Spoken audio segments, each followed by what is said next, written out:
हम किसी भी मुश्किल में हैं, हम किसी भी परेशानी में हैं, हम किसी भी दुख में हैं, उम्मीद न छोड़ा करें। अल्लाह से ना उम्मीद लोग हो जाते हैं जनाब। बाज़ औक़ात 2-4 साल मसला हल ना हो तो शिकवे शिकायत करने लग जाते हैं। आप जानते हैं खलीलुल्लाह किसे कहा जाता है?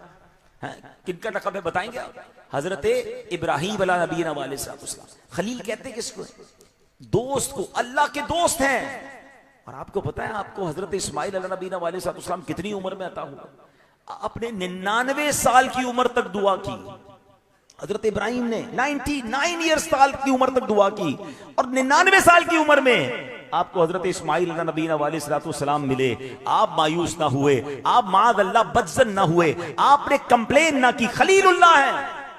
और हम गुनाहगार होते हुए भी थोड़ा अरसा निकल जाए, दुआ कबूल ना हो तो शिकवे शिकायत के जनाब बाजार पे जाके मांगा, फला जगह जाके दुआ करवाई, फला बुजुर्ग से दुआ करवाई। नहीं जनाब, अगर ताखीर है तो इसमें भी कोई मेहरबानी है, इसमें भी अल्लाह की कोई हिकमत है। बल्कि एक इश्क वाली बात बता दूं, अब ताखीर इंशाअल्लाह बुरी नहीं बल्कि बात सूरतों में अच्छी लगेगी कि सुभान अल्लाह रिवायतों में ये मजमून मिलता है कि जब कोई, चले इसको इसकी और चीज से रिलेट भी कर देता हूं। बाज़ औक़ात ये भी लोग कह रहे होते हैं यार मेरी दुआ तो कबूल नहीं होती। एक दोस्त है वो नमाज भी नहीं पढ़ता, वो रोजे भी नहीं रखता, काम भी उल्टे करता है, उसके सारे काम सीधे। मैं नमाज भी पढ़ रहा हूँ, रोजे भी रखता हूँ, सदका खैरात भी करता हूँ, मेरे काम बड़े मुश्किल से होते ही नहीं, मसला हल नहीं होता।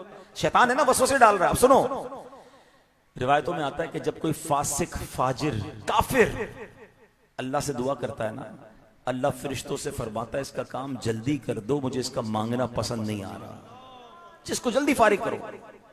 और जब अल्लाह का कोई प्यारा अल्लाह से दुआ करता है ना, अल्लाह फरिश्तों से फरमाता है इसका काम अभी मत करना, इसको और मांगने दो, इसका मांगना मुझे पसंद आ रहा है, इसका पुकारना पसंद आ रहा है। यार सच बताओ, मैं जो मांगू वो मिल जाए वो अच्छा, या कभी एक बार रब फरिश्तों से फरमा दे कि मेरे बंदे को और मांगने दो, मुझे इसका मांगना पसंद आ रहा है।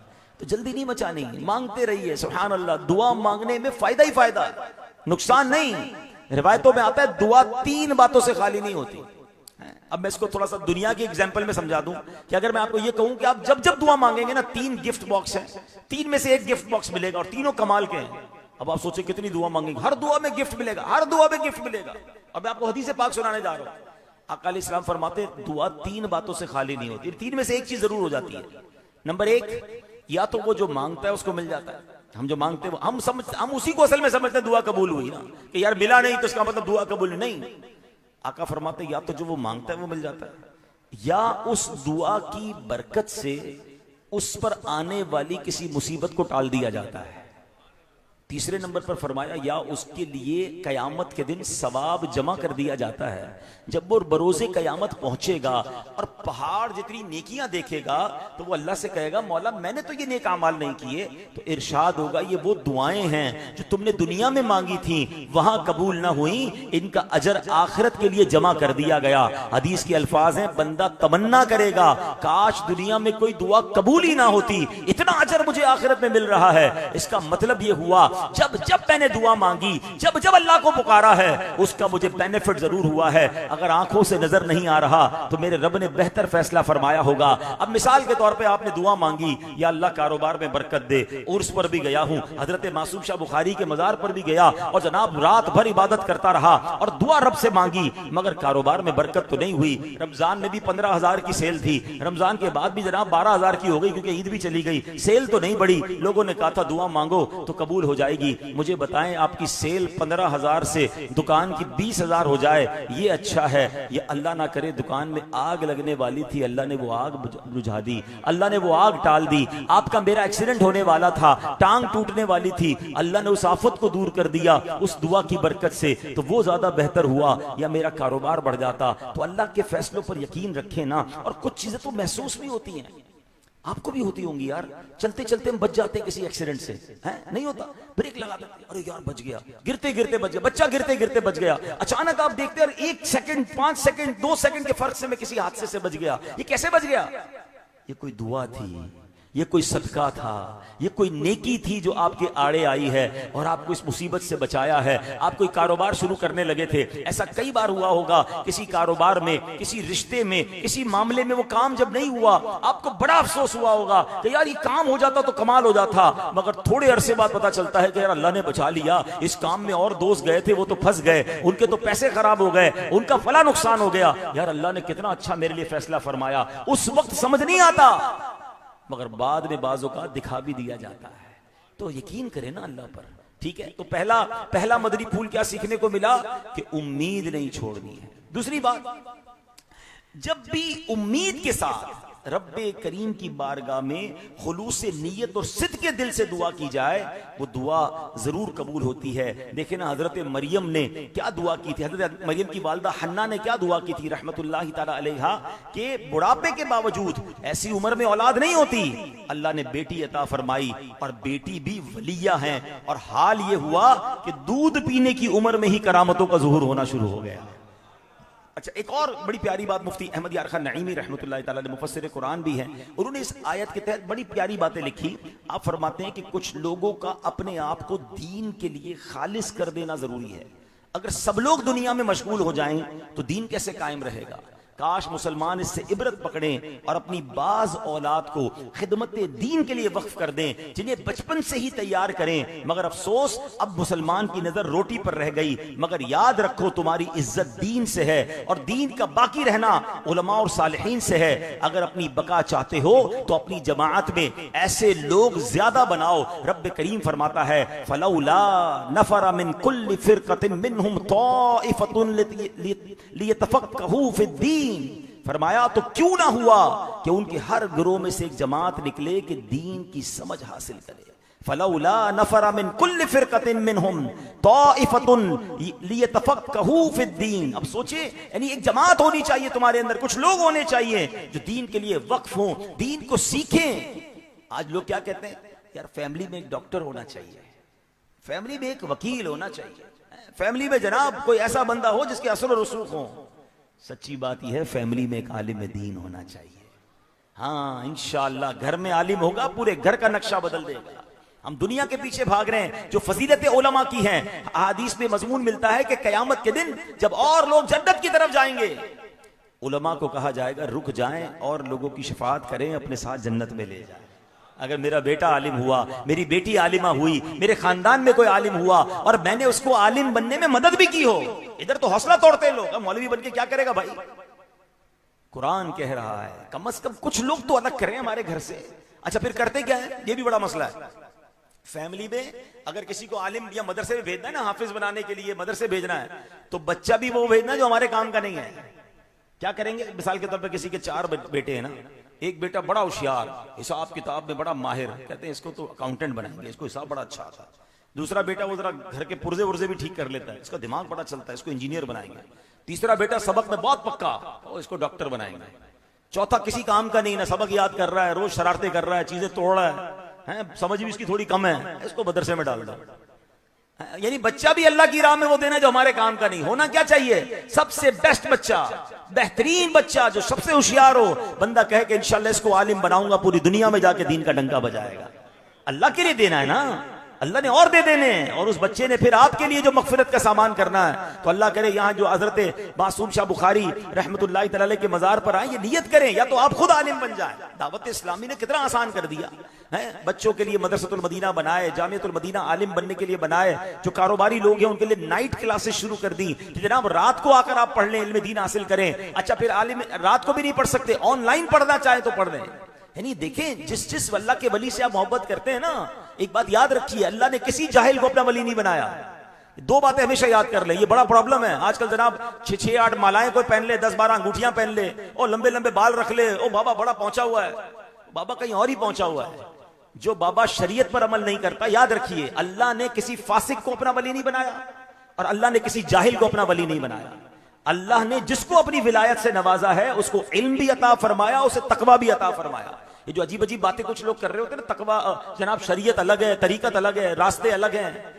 शरीयत और तरीकत वो एक ही रास्ता है, बगैर नमाज। बाबा वो कहते हैं बाबा फजर जो है वो मदीने में पढ़ते हैं, जुहर मक्के में पढ़ते हैं, हमारे सामने क्यों नहीं पढ़ते नमाज, वहां पढ़ते हैं। तो खाना भी वही खाया करें ना, खाने सारे यहां खाने, नमाजें वहां पढ़नी है। तो ये ऐसे लोगों के चुंगल में ना आया करें। जब याद रखिए, जिसके हाथ में हाथ देना है ना, पहले आंखें खोलें कि उसने हाथ नबी पाक के हाथ में दिया है, उसने शरीयत को थामा है। उस बड़ा प्यारा, मेरे से पहले एक शख्सियत ने, माशाल्लाह भाई थे माइक पे, बड़ी प्यारी उन्होंने बात की कि हमें अल्हम्दुलिल्लाह यहाँ मौला अली की मनकबत भी पड़ी गई और यहाँ सैयदना अमीर माविया के जिक्र खैर भी हुआ।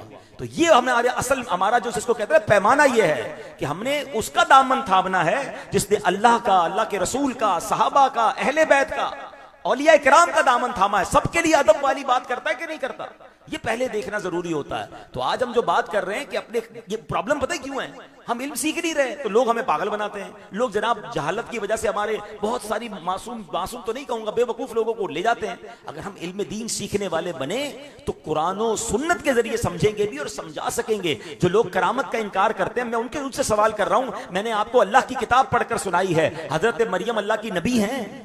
नहीं है, नबी तो हो नहीं सकती, मर्द नबी होता है ना, तो वो क्या है, वो वलिया हैं।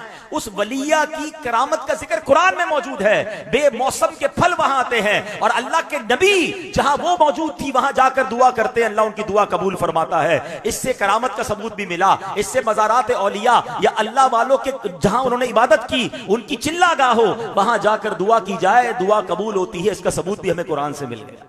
और ऐसे बहुत सारे सबूत मौजूद हैं, लेकिन कंफ्यूज हो जाते हैं। सोशल मीडिया पर आकर हमें कोई समझाता है, हम कहते हैं हाँ यार ये बात तो सही कर रहा है, लेकिन चूंकि हमारे पास इल्म नहीं है। मुझे बताइए, हजरत सुलेमान अला नबीना वालेसलाम का दौर है और आप फरमाते हैं अपनी मजलिस में, और ये वाकया भी कुरान में मौजूद है कि मैं चाहता हूं कि मलका बिल्कीस की आने से पहले उसका तख्त मेरे पास आ जाए। वो तख्त कितना बड़ा था, ये छोटी टेबल नहीं है, कई गज चौड़ा, कई गज लंबा तख्त है। और जनाब वो 4 गली दूर नहीं, किसी और मुल्क में मौजूद है। आज भी अगर उस तख्त को उस मुल्क से लेकर हजरत सुलेमान के पास कोई लाना चाहे, अगर हवाई जहाज में भी लाए तो loading, unloading, take off, landing, उसमें भी कई घंटे निकल सकते हैं। एक शख्स कहता है जो आपके दरमियान मौजूद है, फरमाया वो जिन था। जिन कहता है हुजूर आपकी मजलिस को खत्म होने से पहले मैं उस तख्त को ले आऊंगा। चले, हो सकता है कोई कहे कि जिन्नात के पास तो ताकत होती है, सुभान अल्लाह। अब एक ऐसा शख्स वहां मौजूद है, हजरत सुलेमान कहते हैं मुझे इससे भी पहले चाहिए। अब एक हजरत सुलेमान का उम्मती है, नाम उनका है आसिफ बिन बरखिया। वो कहते हैं हुजूर आपकी पलक झपकने से पहले वो तख्त ले आऊंगा।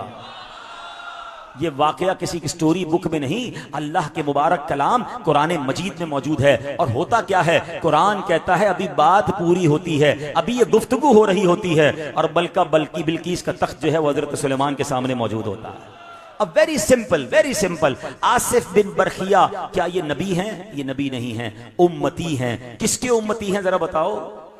हजरत सुलेमान अलैहिस्सलाम के उम्मती हैं, यानी उनकी उम्मत के वली हैं, उनकी उम्मत के उम्मती हैं और वली हैं। अब सिर्फ सवाल ये करूंगा, हजरत सुलेमान अलैहिस्सलाम के उम्मती करामत दिखाएं, उसका जिक्र कुरान में मौजूद है। मेरे आका तो हजरत सुलेमान के भी आका है ना, वो तो इमामुल अंबिया है ना, उनका मर्तबा तो सबसे ज्यादा है। हजरत सुलेमान के आका जनाब रसूलुल्लाह अलैहिस्सलाम हो और मेरे आका का उम्मती अगर शेख अब्दुल कादिर जिलानी करामत दिखाए तो किसी को क्या एतराज हो सकता है? अरे दाता हुजूर अगर करामत दिखाएं तो क्यों एतराज होता है? बाबा फरीद करामत दिखाएं तो क्यों एतराज होता है? बात यह है कि हम इल्म नहीं हासिल करते, वरना ये कुरान से करामतें साबित हैं। अच्छा, कुछ भोले भाले लोगों को कोई कहता है अच्छा जनाब चलो बात आपकी मान ली, हजरत सुलेमान के उम्मती की करामत का जिक्र तो कुरान में मौजूद है, गौसे पाक की करामत का जिक्र कुरान में क्यों नहीं है? दाता हुजूर की करामत का जिक्र कुरान में क्यों नहीं है? बंदा शायद इल्म वाला ना हो तो कंफ्यूज हो जाता है। हाँ यार, जब हजरत सुलेमान के उम्मती की करामत का जिक्र है तो गौसे पाक का भी होना चाहिए था, दाता हुजूर का भी होना चाहिए था। उस बेचारे को कोई समझाए कि दाता हुजूर और बाबा फरीद जो हैं वो नबी पाक के बाद इस दुनिया में आए हैं, कुरान पहले नाजिल हो चुका है। जब कुरान पहले नाजिल हुआ तो बाद के वाकयात का जिक्र कैसे होगा? अल्लाह अकबर। बस भोले भाले मुसलमान परेशान हो रहे होते हैं। हमारे पास ये अल्हम्दुलिल्लाह कुरानी सबूत मौजूद है, और ये बात बुखारी शरीफ की हदीस में भी मौजूद है कि जब बंदा अल्लाह का कुर्ब हासिल कर लेता है तो रब फरमाता है मैं उसकी आंखें बन जाता हूं जिससे वो देखता है, मैं उसके हाथ बन जाता हूं जिससे वो पकड़ता है, मैं उसके कान बन जाता हूं जिससे वो सुनता है, मैं उसके पैर बन जाता हूं जिससे वो चलता है। अल्लाह अकबर। मैं आपसे पूछता हूं, मेरे हाथ में ये मोबाइल है, चंद हजार रुपए का मोबाइल लूं, 200-300 रुपए का इंटरनेट लूं और जनाब यहां बैठ के सारी दुनिया देखूं, गूगल मैप पर दुनिया का हर मंजर देखूं, तो आप कहेंगे जनाब ये इंटरनेट का कमाल है। बताओ तो सही, जब अल्लाह जिसकी आंखें बन जाए, उसका नूर किसी की आंखों में आ जाए, जब किसी की समात में अल्लाह का नूर दाखिल हो और गौसे आजम फरमाए नजर तू इला बिला बिलादिल्लाहि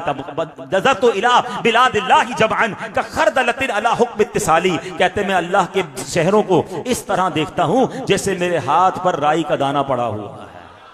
तो इसमें क्या प्रॉब्लम है? मैं गुनाहगार आदमी चंद सौ चंद हजार रुपए खर्च करके मोबाइल फोन पर सारी दुनिया देखूं, ये तुम्हें समझ आता है? और मेरे गौसे पाक रूहानी कनेक्शन के जरिए और बुखारी की हदीस के जरिए कि मैं उसकी आंखें बन जाता हूं जिससे वो देखता है। अरे रब की कुदरत जिसके साथ हो जाए फिर बगदाद में रहकर वो कराची वालों को देखे तो उसमें क्या हर्ज है? फिर क्यों कंफ्यूजन क्रिएट की जाती है? इस कंफ्यूजन का वजह यह है हम इल्म नहीं सीखते, हम कुरान नहीं पढ़ते। औलिया किराम की मोहब्बत हमें कुरान सिखाता है, औलिया किराम की मोहब्बत हमें नबी पाक सिखाते हैं, हमें हदीसें सिखाती हैं। अल्लाह अकबर। और औलिया किराम तो जीती जागती तफसीर कुरान है। सुभान